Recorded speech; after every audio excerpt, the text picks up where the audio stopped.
So in essence, I'm really saying I'm for what's happening with The Secret. I think it's a good thing for overall, if you look at it from a wholeness perspective.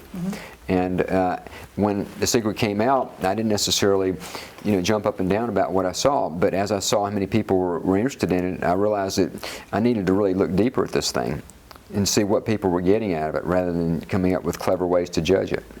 Okay. How much of it is in line with Heartmath?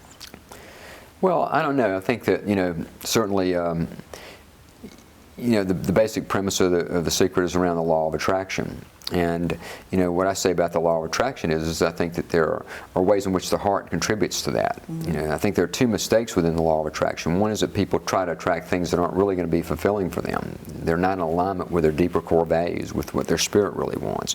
So they go after ambition-driven things built upon the mind alone, or from what societal programming tells us we ought to be or ought to have.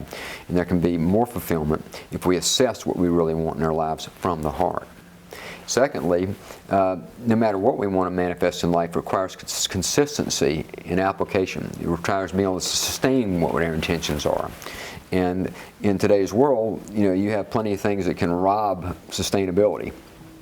Stress for one, all the things people go through, and the drain of emotions that they feel that drain the vitality out of people and drain the power out of someone's intentions. Well, there's our old friend, the heart. Here I am. I'm waiting to help you. Let's go back to it. Let's use the power of the heart to reboot the system and bring back the power of intention, and to realign the emotions behind all that, so that we can put enough power behind what we really are trying to achieve in life and sustain it long enough for something to happen. You can't just think something for a little while and expect something to happen. It's like planting a seed in the ground and expecting the flower to grow in 15 minutes. It doesn't work that way. It requires consistent, sustainable effort to manifest anything in life. And that's another place which the heart can really help. So from that type of alignment, I see some compatibility with what Heartmath's doing, and helping people with manifesting what they want through the process of The Secret. Okay. A lot of people that I speak to, and different things that I hear out there and read, there's so much information out there now. There's things about The Secret, the law of attraction, there's your manifestation, if you think this or do that. Do you think people are confused at how to better live their lives to attain that deeper happiness? Well, I think it can be simpler. I think people, there's a sort of, like you said, a buffet line of things you can do, and you can try different things. I think that many things can help people, but I think it's important that you take whatever you do and you do it with sincerity, and you do it with a genuineness, and you take the results that you get from that. As a friend of mine once said, what's the best diet plan in the world? It's the one that people do with sincerity. So there's different ways of getting to the same goal. So there's a lot out there, like you said, and I guess it can be confusing for people, but it can also be made simpler too. For me, it all comes back to the understanding that I have a power within, and I think that power is the heart. I learned to listen to it. I learned to develop the communication from the heart to the brain. I learned to bring coherence into my system. And how do I do that? It's real simple. I put out more love and more care for other people. Wow, that does kind of simplify it down to its basics, right. Doesn't it? Well, I've said before, I could walk into the talks that I do around the world, and they're talking, I'd say, if you really want to advance your personal growth, if you really want to do it in the most accelerated way you possibly can, then learn to love people, including yourself, at a deeper level. Thank you very much, and good night. But there's a lot of process that gets to that absolute statement. There's a mechanics to that, and there's a process you have to go through. The greatest gift I've received from Heartmath and from this work is not about the business success or the travel or the speaking or all that. It's really that I have truly learned to love people at a deeper level. I've learned to judge less and love more. And it's not hard for me to do that anymore, because I see things in so many people that I can easily love. And I see less fault and I see more of the good in them. What a great gift that is. And that's what I want for other people. I mean, all I do is I go do what I do in business, and I do what I do like tonight. And all I'm trying to do is to help people understand that they have a power within that can help them attain new levels of fulfillment that will exceed their expectations. Because that's what's happened to me. If it can happen to me, it can happen to others. And that's what I want for people. So I'm just one little man out there doing what I can to help people find their own fulfillment. And I believe the secret to that lives within their own heart. Okay, we'll come back and find out more in the last segment of the program. Stay with us.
welcome back, and we're in the last part of our interview with Howard Martin.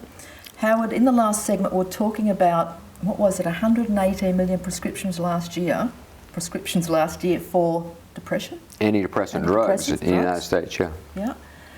How would Heartmath address that?